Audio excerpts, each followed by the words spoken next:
Hi, I am in the middle of trying out watercolors and I'm using this book by Anna Collierditch,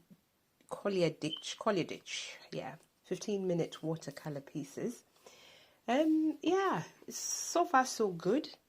I have done a few pieces, well, not a few pieces, a few test pieces, but I'm going to focus on this one because I've just realized it's kind of bringing out some kind of patterns for me in terms of mixing colors and swatching. So I think this is how people normally do their swatching traditionally. But I found that when I'm mixing colors, I tend to quickly forget how I arrived at that color. And if you have a palette like this one, which doesn't really have the names of the colors, this is a Montmartre one. There's nothing, even on the information, it doesn't tell you the colors. So what I've resorted to doing, trying to open it up, is doing the mixes on my pad, my watercolor pad. This is a practice pad. It's nothing great. It's just a, average aquafine watercolor by Dale and Rowney. It's quite cheap. That's why I'm using it.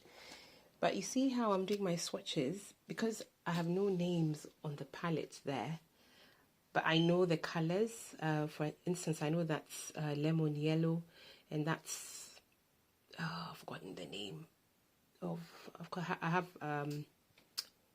Winsor and Newton colors. So that's that's a fresh yellow, so it's cooler, and this is a warmer yellow, but I've forgotten the name.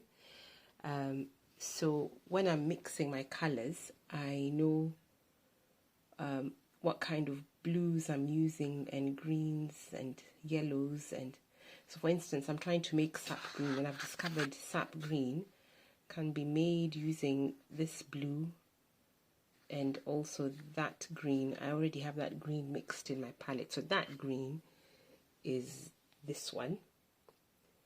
And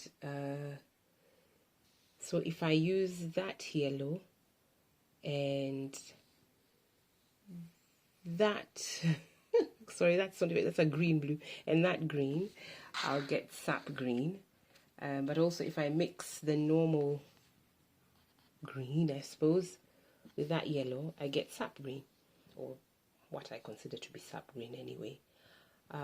So yeah, and I've tried out mixing purples using red, mainly it's almost like a rose red, because if you dilute it, it becomes almost pink. So that red I'm mixing with, so I've tried mixing it with that blue, which this blue, wow, this is so difficult, that name. So that blue, and I've also tried mixing that red with this blue. I think that's the normal blue, and that's what they look like. So that's that blue and that red, and then the other blue, and that's the kind of purples you get.